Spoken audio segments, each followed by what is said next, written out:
Peut-on associer ce verset au réchauffement climatique?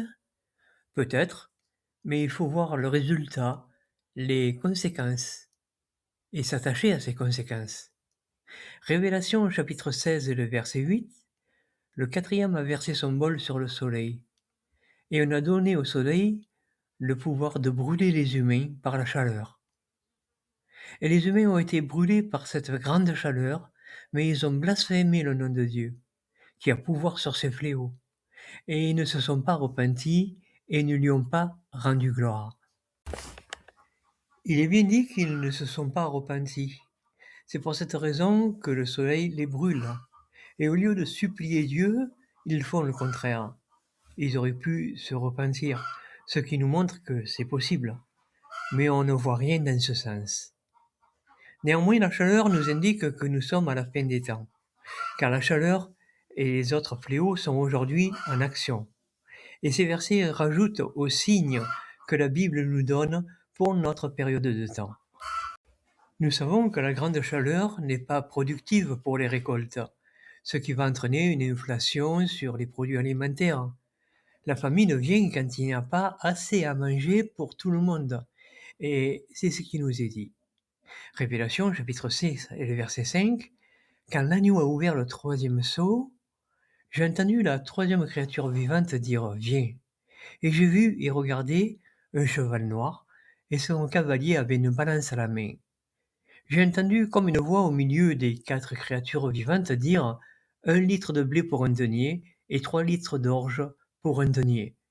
Et ne gaspille pas l'huile d'olive et le vin. » La chaleur va bien avec ce verset qui se situe dans le même moment, qui indique un état de famine. Nous avons la cause et la conséquence.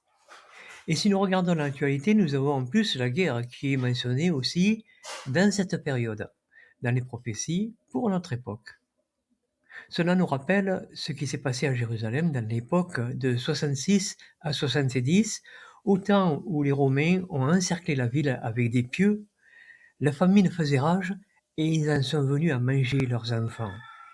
Nous comprenons que les prophéties étaient pour la Jérusalem de l'époque. Mais les prophéties actuelles sont aussi pour ce lieu à notre époque. C'est pas pour cela que le monde est épargné par ces fléaux.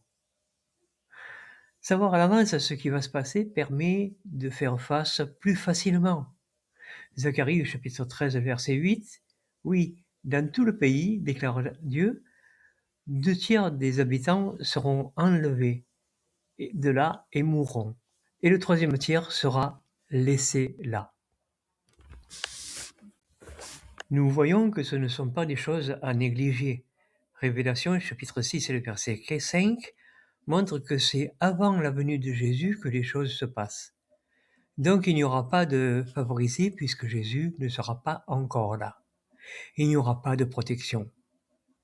Il nous faut être réalistes et éviter d'écouter les trompeurs qui disent que tout va bien, qu'il y a la paix ou qu'elle va venir. Ce sont les perspicaces qui vont tirer parti de cette connaissance en réfléchissant comment éviter le pire. Jésus avait demandé à ses disciples de fuir dans les montagnes. Mais ça, c'était au 1er siècle. Aujourd'hui, nous avons des prophéties pour nous guider. Le bon sens que nous donnent les Écritures nous permettra de faire des bons choix.